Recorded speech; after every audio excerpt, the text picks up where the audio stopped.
Assalamualaikum warahmatullahi wabarakatuh. Waalaikumsalam warahmatullahi wabarakatuh. Selamat pagi anak-anak. Gimana kabar kalian semua? Baik Pak. Alhamdulillah.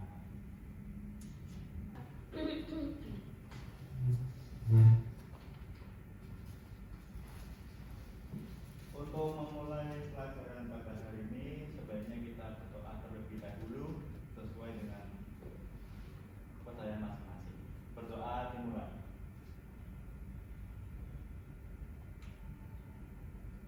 Berdoa selesai. Nah, anak-anak, kita mulai absensi terlebih dahulu ya. Mbak Elsa Asir, Hadir Pak. Maulidya, Hadir Pak. Anandita, Hadir Pak. Adi Patul, Hadir Pak. Istiqomah, Hadir Pak. Nur Halimah, Hadir Pak. Nasir. Hadir. Oke, semuanya lengkap ya. Semua hadir semua ya, tanpa terkecuali. Pada pertemuan kali ini, Pak Guru akan menjelaskan tentang tes pidato. Teman-teman sebelumnya ada yang tahu tes pidato? Belum. Untuk pidatonya sendiri sudah pernah melihat atau belum? Belum. Belum. Oh, ya.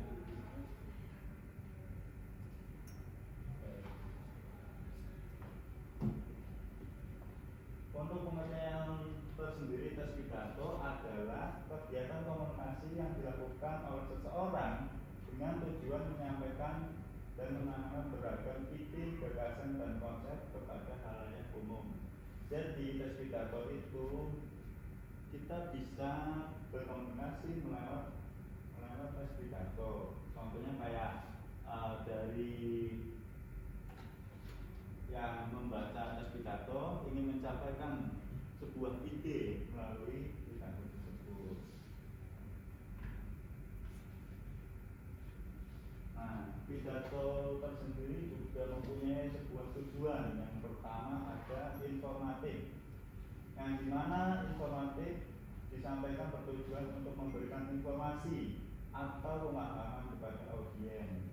Jadi pidato tersebut juga bisa memberikan informasi kepada audiens supaya audiens juga tahu makna dan apa saja isi dalam pidato tersebut. Nah, yang kedua ada sambutan.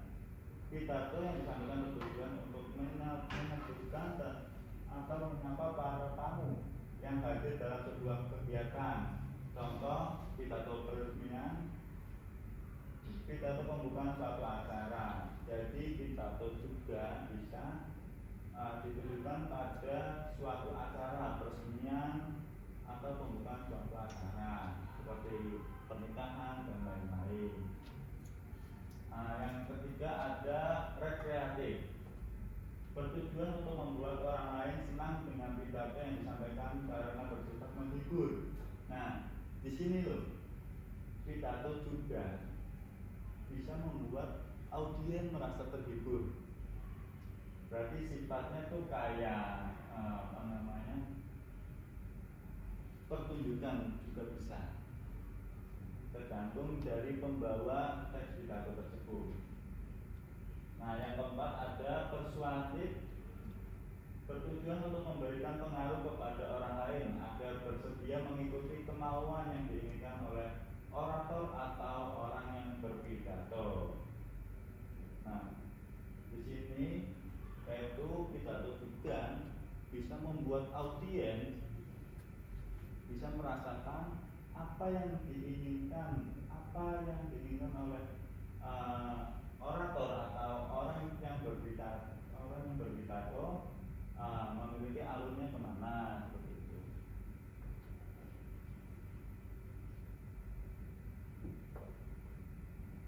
Nah, untuk tes pidato juga memiliki ciri-ciri. Yang pertama ada tujuan yang jelas. Yang kedua, isi materi yang jelas dan mudah dimengerti. Yang ketiga, materi harus objektif. Yang keempat ada berisi wawasan yang menarik perhatian. Yang kelima ada memiliki kesimpulan. Yang pertama, jadi pidato itu suatu rangkaian kata yang memiliki tujuan yang jelas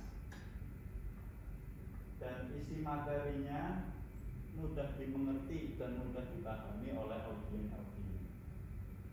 Materinya harus objektif. Jadi tes pidato itu harus ada yang dituju dalam tes itu. Contohnya kita membahas tentang pendidikan, temanya pendidikan. Nah di situ kita membahas sebuah apa gitu. Yang berisi wawasan yang menarik perhatian.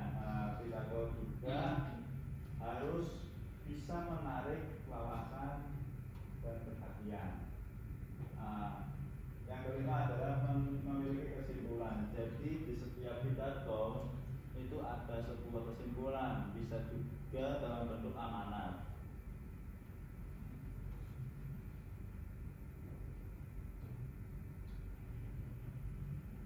Nah, sekarang kita belajar tentang struktur pidato. Struktur pidato itu ada 3 anak-anak.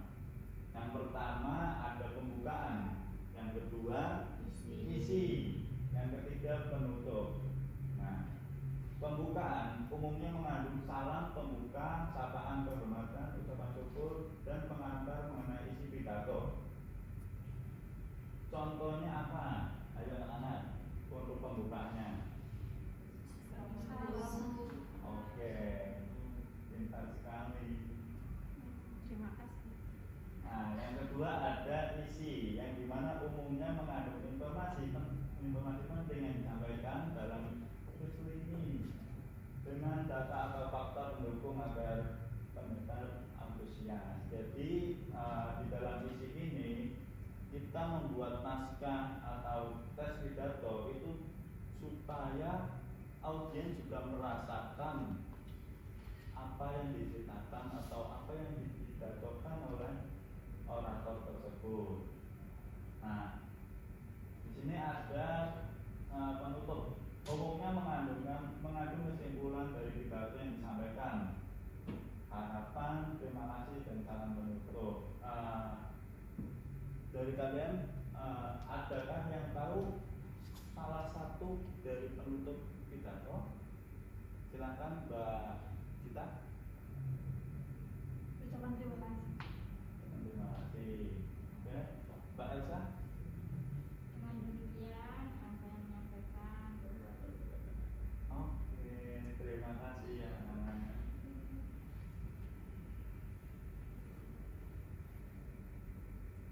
Nah, sebelum metode penyampaian pidato, Pak Guru ingin menyampaikan sebuah tugas buat kalian semua nih.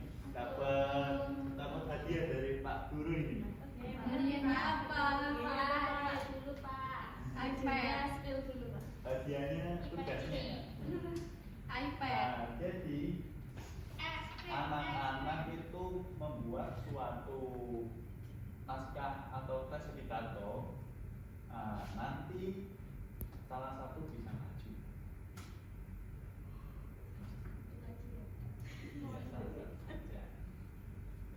Ya, silakan anak-anak. Kalau ada yang perlu ditanyakan, disuruhin.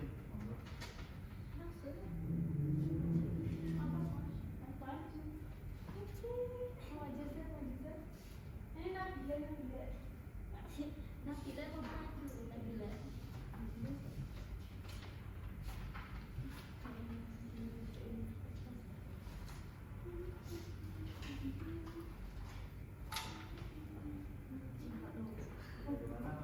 Ada yang bisa Pak Guru bantu?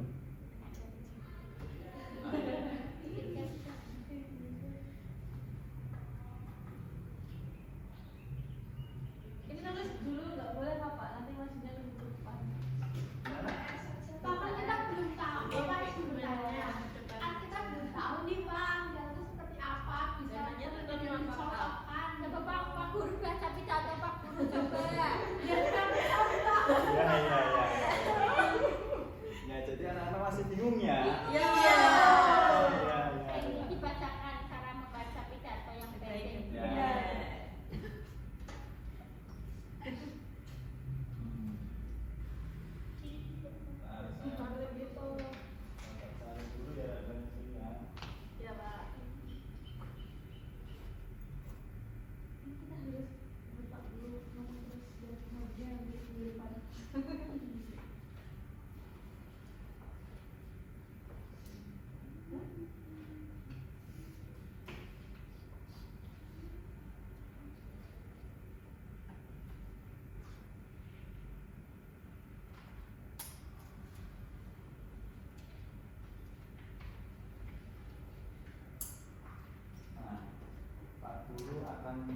mencontohkan suatu tes pidato yang berjudul pentingnya pendidikan untuk masa depan bangsa.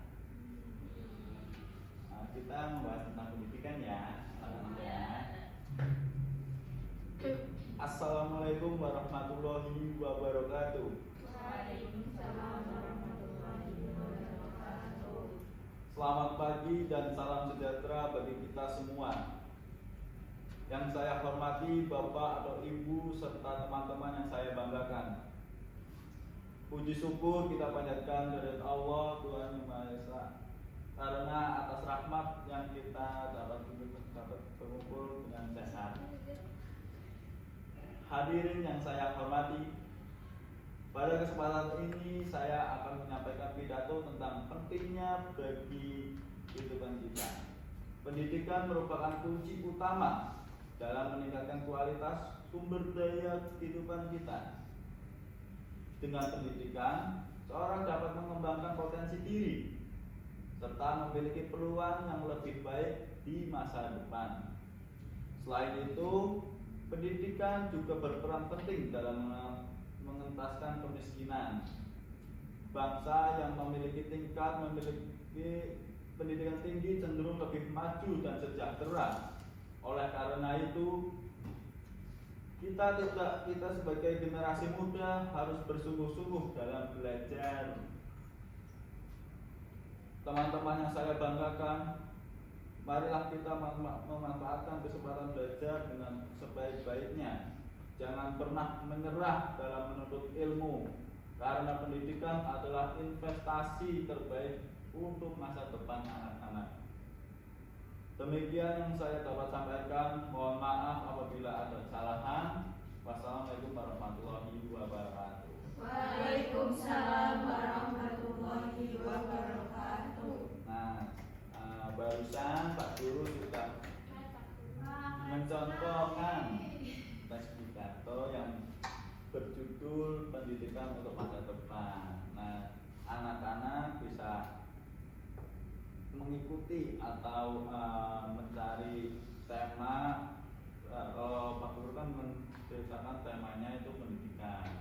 Silakan anak-anak bisa sama atau cari tema yang lain, nggak apa-apa.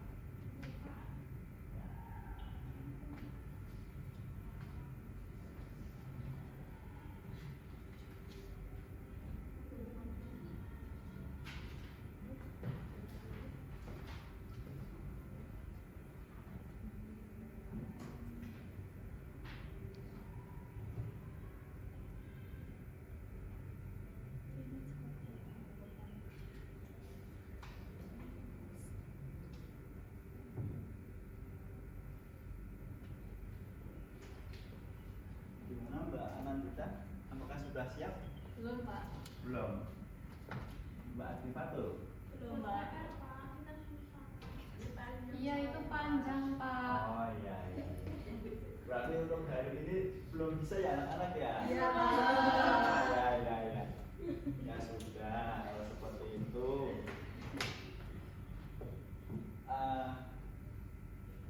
Jadi Pak Guru tugaskan kalian buat PR saja ya, pekerjaan rumah ya.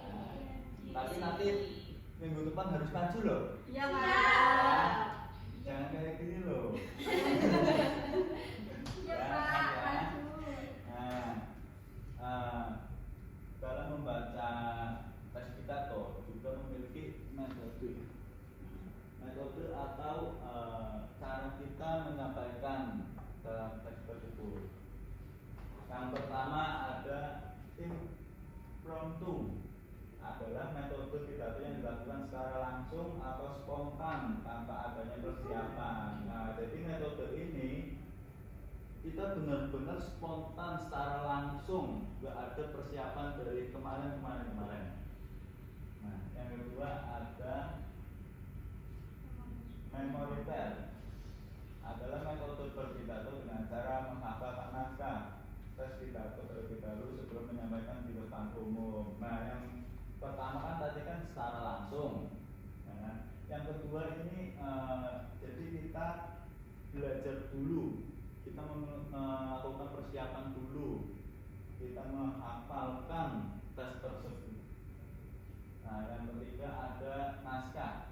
Metode berpidato dengan cara membawa naskah pidato yang telah disiapkan, lalu membaca naskah tersebut saat berpidato.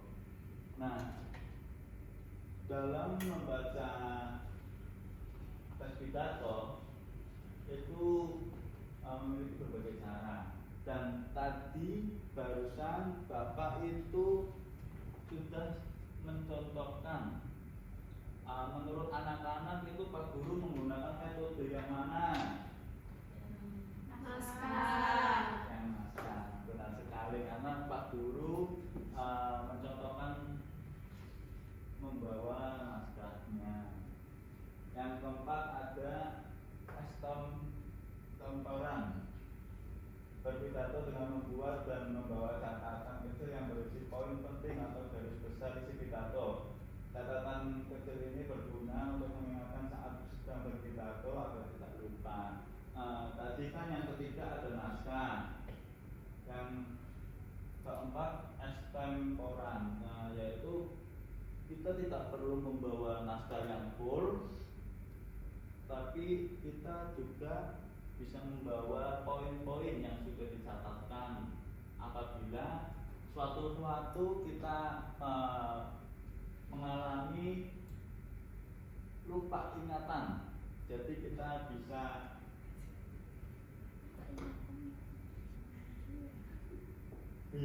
melihat tesnya.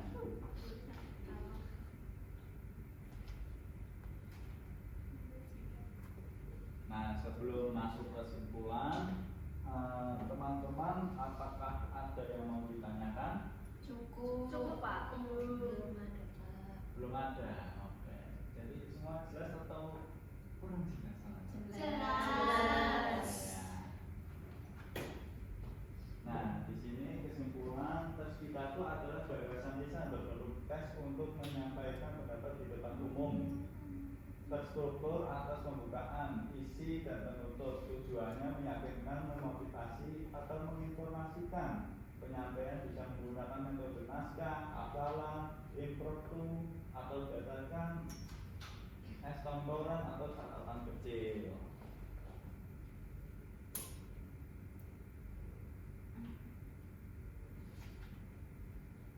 Nah, ini sedikit motivasi saja buat anak-anak ya.